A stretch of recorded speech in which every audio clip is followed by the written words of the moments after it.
Da ni yma heddiw yn Fuse Porthmadog. Da ni am ddechrau gwneud cyfres o fideos yn dangos pa fath o offers gynnon ni yma yn y gofod a be yn union maen nhw'n wneud. So heddiw yma, da ni'n dysgu am yr 3D printer. A mae Wyn yma efo fi i gael egluro mewn bach fwy o fanylder na beth swn i'n gallu. So Wyn, sut mae'r peiriant yma'n gweithio?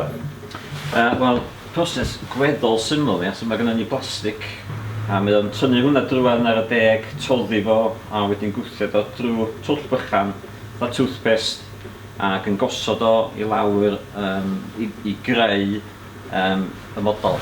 Reit, oce. So mae'n gweithio fatha gwn glyd chydig bach yn toddi plastig a dyn bildio'r layers ar ei ben yn yma, lle? Ie, mae hwnna'n gymhariaeth da. So gwn glyd sydd wedi cael ei reoli gan y cyfrifiadur. Reit, oce.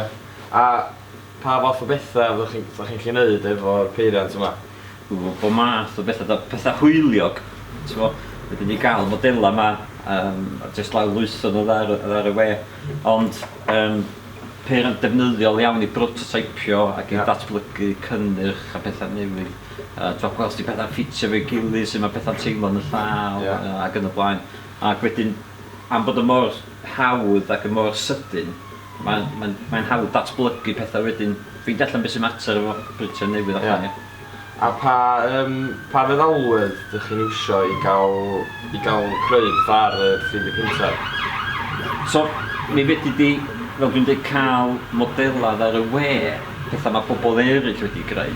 A wedyn mynd â heina drwy meddalwedd sydd yn creu cyfarwyddiadau a sut mae creu y model mewn ffordd. So deith y peiriant lle i symud i greu o. Ond hefyd fydda ni greu modelan hynna ac i wneud hynna da ni angen rhywbeth fel Fusion 360 neu SolidWorks neu Tinkercad, mae'n amrywiaeth ohonyn nhw. Rhaid yn nhw'n ddryd, rhaid rhad ac am ddim Fusion 360 neu da i ddechrau. Reit, oce. So, fysa'r busnes gallu ddod yma creu prototype o rhywbeth, mae'r peiriant yma ar gael am ddim i gael ei ddefnyddio yn Fuse. Os ydych chi'n dod yma i ella prototypio i'w cynnyrch newydd, neu os ydych chi jyst eisiau dod yma i greu robot bach neu creu dinosaur bach, dwch draw.